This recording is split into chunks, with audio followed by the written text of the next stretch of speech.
Hi guys, எல்லாரும் எப்படி இருக்கீங்க? நான் ரொம்ப நாளாக ஷவர்மா செய்யணும்னு ட்ரை பண்ணிட்டு இருந்தேன். இன்றைக்கி தான் அதுக்கான சான்ஸ் கிடச்சிது. ஸோ எப்படி செய்யலான்னு பார்க்கலாமா? இதுக்கு ஃபஸ்ட்டு ஈஸ்ட்டை வந்து ஊற வச்சுக்கணும்.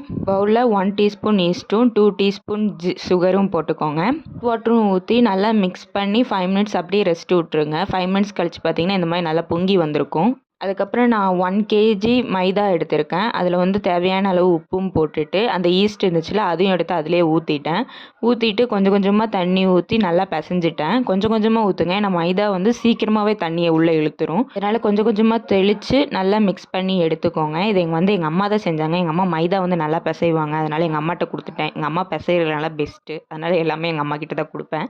இந்த மாதிரி வந்ததுக்கப்புறமா ஒரு வெள்ளை துணி எடுத்து அது தண்ணியில் நல்லா நனைச்சி பிழிஞ்சிட்டு அது மேலே அப்படியே போட்டு 1 ஹவருக்கு அப்படியே ரெஸ்ட்டு விட்ருங்க. அது நல்லா பொங்கி வரணும். அது வரைக்கும் எந்த டிஸ்டர்பும் பண்ணாமல் சைடாக எடுத்து வச்சுக்கோங்க. அப்புறம் ஷவர்மாக்கு ஸ்டஃபிங் செய்யணும். அதுக்கு போன்லெஸ் சிக்கன் கொஞ்சம் எடுத்துக்கிட்டேன். அதில் வந்து மிளகாத்தூள், மஞ்சத்தூள், பெப்பரு, அப்புறம் கார்லிக்கு, அப்புறம் தேவையான அளவு உப்பும் போட்டு கொஞ்சமாக லெமனும் சேர்த்துட்டு நல்லா மிக்ஸ் பண்ணிக்கோங்க. அதை நல்லா மிக்ஸ் பண்ணதுக்கப்புறமா அதுக்கும் 1 ஹவர் ரெஸ்ட் விட்ருங்க. அந்த சிக்கனுக்குள்ளெல்லாம் அந்த மசாலா போகணும். அது வரைக்கும் அப்படியே ரெஸ்ட் விட்ருங்க.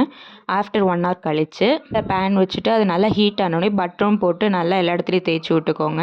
அப்புறம் சிக்கனையும் போட்டு நல்லா வேக வச்சுக்கோங்க. சிக்கன் வேக வைக்கிறதுக்கு தண்ணியெலாம் ஊற்றிடாதீங்க. அதுலேருந்தே தண்ணி வந்து வெளியே வரும். அதிலே நல்லா குக்காய் வந்துடும். சிக்கனும் நல்லா குக் ஆனதுக்கப்புறம் அதை நல்லா குட்டி குட்டியாக கட் பண்ணி ஒரு பவுலில் போட்டு வச்சுக்கோங்க. அப்புறம் மறுபடியும் பேன் வச்சு ஆயில் ஊற்றி ஆனியன் போட்டு அது பிங்க் கலர் ஆகிற வரைக்கும் நல்லா வதக்கிக்கோங்க. அதுக்கப்புறமா சிக்கன் குட்டி குட்டியாக கட் பண்ணி வச்சுருந்தீங்களா அந்த சிக்கனையும் அதிலே போட்டுருங்க. போட்டுட்டு நல்லா மிக்ஸ் பண்ணிக்கோங்க. அதுக்கப்புறமா மிளகாத்தூள் கொஞ்சமாக போட்டுக்கோங்க. அப்புறம் பெப்பரும் கொஞ்சம் ஆட் பண்ணிக்கோங்க. அதையும் போட்டுட்டு நல்லா மிக்ஸ் பண்ணிக்கோங்க. கொஞ்சமாக சோயா சாஸ் ஊற்றிக்கோங்க. சோயா சாஸ் ஊற்றும் போது அந்த சிக்கன் வந்து நல்லா சாஃப்டாக வரும், ஜூஸியாக வரும்.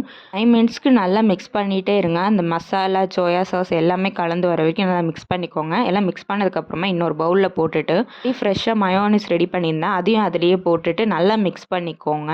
மயோனிஸ் அங்கங்கே இருக்கக்கூடாது, சிக்கன் கூட நல்லா மிக்ஸ் ஆயிடணும். அது மிக்ஸ் ஆனதுக்கப்புறமா மேகி மசாலா போட்டுக்கோங்க. அந்த மேகி மசாலா தான் கைஸ் அந்த ஷவர்மாக்கு அவ்வளோ டேஸ்ட்டு கொடுக்குது. அதை நான் இன்றைக்கி கண்டுபிடிச்சிட்டேன். அப்புறம் அந்த மைதா மாவு வந்து 1 ஹவர் தான் ஊற வைக்கணும். நான் 2 ஹவர் ஊற வச்சுட்டேன். ஓப்பன் பண்ணி பார்த்தா அது துணிலலாம் அப்படியே ஒட்டிக்கிச்சு. பட் அது நல்லா புஃப்னு வந்திருந்தது. கையிலலாம் ஒட்டாமல் நல்லா நீட்டாக வந்திருந்தது. அதுக்கப்புறம் சின்ன சின்னதாக கட் பண்ணி வச்சுக்கிட்டோம். சப்பாத்திக்கு எப்படி பரட்டுவாங்க அந்த மாதிரி பரட்டி வச்சுக்கோங்க. ரொம்ப தின்னாக இருக்கக்கூடாது, கொஞ்சம் குண்டாக இருக்கணும். பார்க்க இந்த அளவுக்கு இருக்கணும். அப்போ தான் வந்து அது நல்லா புஃப்னு பன்னு மாதிரி வரும். தோசைக்கல்லை வச்சு கொஞ்சமாக பட்டர் தேய்ச்சிட்டு அந்த உருட்டி வச்சுருந்தோம்ல அதை எடுத்து போட்டுக்கோங்க. அந்த டோ எடுத்து போட்டுட்டு 2 சைடும் நல்லா வேக வச்சுக்கோங்க. ஆல்ரெடி ரெடி பண்ணி வச்சுருந்த ஸ்டஃபிங்கை எடுத்துகிட்டு அந்த ஷவர்மா பன்னு மேலே வச்சுட்டு கரெக்டாக வச்சுக்கோங்க, வெளியே வராத மாதிரி.